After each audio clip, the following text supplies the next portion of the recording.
Punjab national বেংকৰ ফালৰ পৰা হিউমেন ৰিচোৰ্চ ডিভিজন যি হেড অফিচ আছে তাৰ পৰা এখন নতুনকৈ নটিচ উলিয়াই দিয়া হৈছে। ইয়াত বহুকেইটা লোকেল বেংক অফিচাৰৰ ভেকেন্সি মুকলি কৰি দিয়া হৈছে। এই ভেকেন্সি বিলাকৰ অনলাইন অলৰেডি ষ্টাৰ্ট হৈ আছে আৰু ইয়াৰ ক্লোজিং ডেট হৈছে 9 আগষ্ট 2026 তাৰিখ। আপোনালোকে যদি এই ভেকেন্সিসমূহত এপ্লাই কৰিব বিচাৰিছে তেতিয়াহ'লে এপ্লাই কৰি ল'ব। ইয়াত টোটেল 545টা ভেকেন্সি মুকলি কৰি দিয়া হৈছে।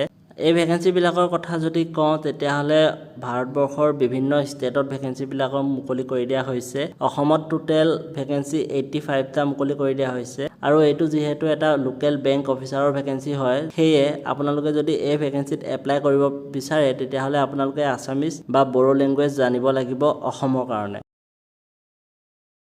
এই ভেকেন্সিসমূহত এপ্লাই কৰিবৰ কাৰণে আপোনালোকৰ মিনিমাম বয়স 20 বছৰ হ'ব লাগিব আৰু মেক্সিমাম আপোনালোকৰ 30 বছৰ বয়স হ'ব পাৰে আৰু লগতে আপোনালোকে গ্ৰেজুৱেশ্যন কমপ্লিট কৰিব লাগিব যিকোনো এটা বিষয়ত। যদিহে আপোনালোকে গ্ৰেজুৱেশ্যন কমপ্লিট কৰে আৰু আপোনাৰ বয়স যদি 20 বছৰ আৰু 30 বছৰৰ ভিতৰত হয় তেতিয়াহ'লে আপোনালোকে এই ভেকেন্সিত এপ্লাই কৰিবলৈ এলিজিবল হ'ব।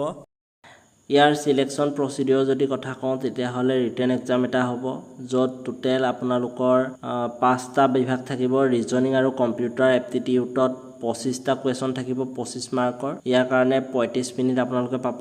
ডাটা এনালাইচিছ আৰু ইণ্টাৰপ্ৰিটেশ্যনত 25টা কুৱেশ্যন থাকিব 25 মাৰ্কৰ। ইয়াৰ কাৰণেও আপোনালোকে 35 মিনিট পাব। ইংলিছ লেংগুৱেজৰ থাকিব 25টা কুৱেশ্যন 25 মাৰ্কৰে হ'ব। ইয়াতো 25 মিনিট আপোনালোকে পাব। কোৱান্টিটেটিভ এপ্টিটিউডত আপোনালোকে 25টা কুৱেশ্যন পাব, তাত 25 মাৰ্কৰ হ'ব। ইয়াত 35 মিনিট আপোনালোকে পাব। জেনেৰেল ইকনমি আৰু বেংকিং এৱাৰনেছৰ ওপৰত থাকিব 50টা কুৱেশ্যন।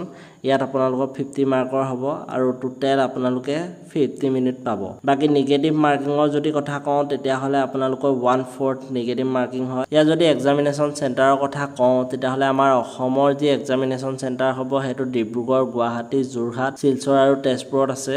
বাকী আপোনালোকৰ যদি ফিজবিলাকৰ কথা কওঁ, যদিহে আপোনালোকে SC, ST, PWBD যদি কেটেগৰীৰ হয় তেতিয়াহ'লে 50 টকা প্লাছ 18% GST অৰ্থাৎ আপোনালোকৰ এপ্লিকেশ্যন ফিজ হ'ব 59 ৰুপিজ। আৰু যদি আপোনালোক বাকী কেটেগৰীত পৰে অৰ্থাৎ জেনেৰেল বা OBC যদি হয় তেতিয়াহ'লে আপোনালোকৰ টোটেল 1180 টকা এপ্লিকেশ্যন ফিজ হ'ব আৰু এই এপ্লিকেশ্যন ফিজসমূহ নন ৰিফাণ্ডেবল হয়।